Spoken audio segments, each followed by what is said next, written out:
خیلیاتون سوال کرده بودید که تفاوت بین رم و رام چیه؟ که خب البته خیلی نبودید، یه نفر بود، اونم پارسال بود. به هر حال سلام، من مصطفی فلاحتی هستم و در خدمتتونم با یه قسمت دیگه از آموزش‌های سخت افزار. امروز می‌خوایم در رابطه با تفاوت بین رم و رام صحبت بکنیم. اما قبل از اینکه بریم سراغ آموزش، هر حمایتی که میتونید از این ویدیو انجام بدید. لایکش بکنید، کامنت بذارید و شیرش بکنید. خب بریم ببینیم تفاوت بین رم و رام چیه. اول از همه از اسمشون شروع میکنیم. رم مخفف کلمه Random Access Memory هستش، یعنی حافظه با دسترسی تصادفی. رام مخفف کلمه Read Only Memory هست، یعنی حافظه فقط خوندنی. اما مورد دوم، حافظه های رم از نوع حافظه های موقت هستند. یک مثال میخوام براتون بزنم که دیگه هیچ وقت بحث حافظه های موقت رو فراموش نکنید. یعنی هر وقت صحبت از حافظه های موقت میشه یاد این مثال بیفتید. تصور بکنید میخواید برید سر کوچه‌تون و شماره آژانس سر کوچه رو حفظ بکنید، بیایید خونه، داخل دفترچه تلفنتون یادداشت بکنید. چیکار میکنید؟ میرید اونجا شماره رو میخونید، مثلا 732 40 50. تکرار میکنید 732 40 50 732 40 50 732 40 50. میرسید خونه یه جا یادداشتش میکنید و دیگه میگید آخیش نمیخواد تکرارش بکنم.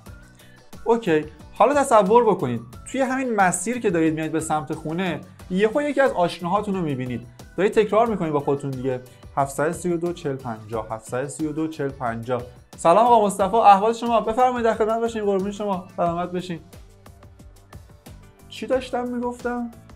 کلا از ذهنتون پاک میشه. حافظه‌های موقت دقیقاً همینجوری هستن. رم شما تا زمانی که داره اون دیتا رو تکرار میکنه و تا زمانی که داره برق به رم شما میرسه، خب اون دیتا رو میتونه داخل خودش ذخیره کنه. اما به محضی که به هر دلیلی برق قطع میشه، سیستمتون خاموش میشه، دیتا هم پاک میشه. واسه همینه که مثلا شما دارید با یه نرم افزاری کار میکنید و یهو برق قطع میشه، میگید آخ سیوش نکرده بودم. اون نرم افزار شما داخل رم اجرا بود و به محضی که برق قطع میشه و برق به اون رم نمیرسه، دیتا پاک میشه. اما حافظه های رام اینطوری نیستن. حافظه رام یک حافظه فقط خوندنیه، یعنی یک بار توسط کارخونه نوشته میشه و هزاران بار خونده میشه. خب چه داده‌ای داخلش هست که یک بار نوشته میشه و هزاران بار خونده میشه؟ اطلاعات مربوط به بایوس و فریمور دستگاه‌ها.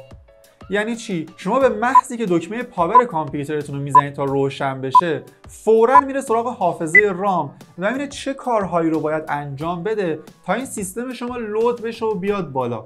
یا مثلا مودمتون، به محضی که دکمه مودمتون رو میزنید که روشن بشه، فوراً میره سراغ اطلاعات مربوط به فریمورش و ببینه چه کارهایی رو باید انجام بده تا این مودم شما لود بشه بیاد بالا. و اینجوریه که یک بار توسط کارخونه پر میشه و هزاران بار خونده میشه.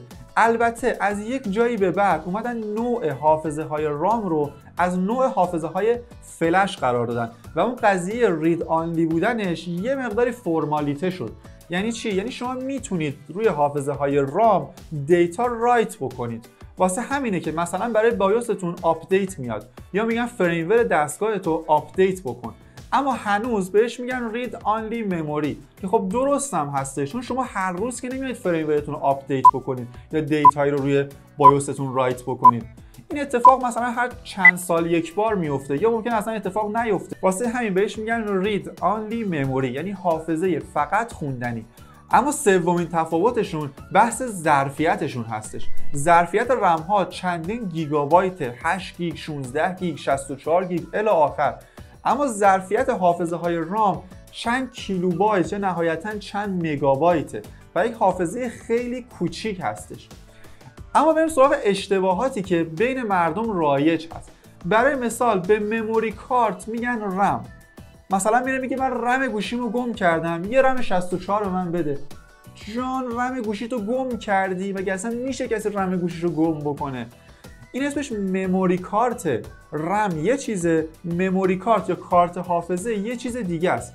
پس امروز ما یاد گرفتیم رم چیه، رام چیه و مموری کارت چی هستش و دیگه اینها رو با هم دیگه اشتباه نمیگیریم. اگر تا اینجا ویدیو نگاه کردید، همین الان داخل کامنت ها یه کلمه دیدم تایپ بکنید. برای ما کامنت بذارید. میخوام ببینم چند نفر ویدیو رو تا انتها نگاه میکنن. یادتون نشه همین الان این کامنت ها رو بزنید، یه کلمه دیدم تایپ بکنید. خیلی مخلصم. خدا نگهدار.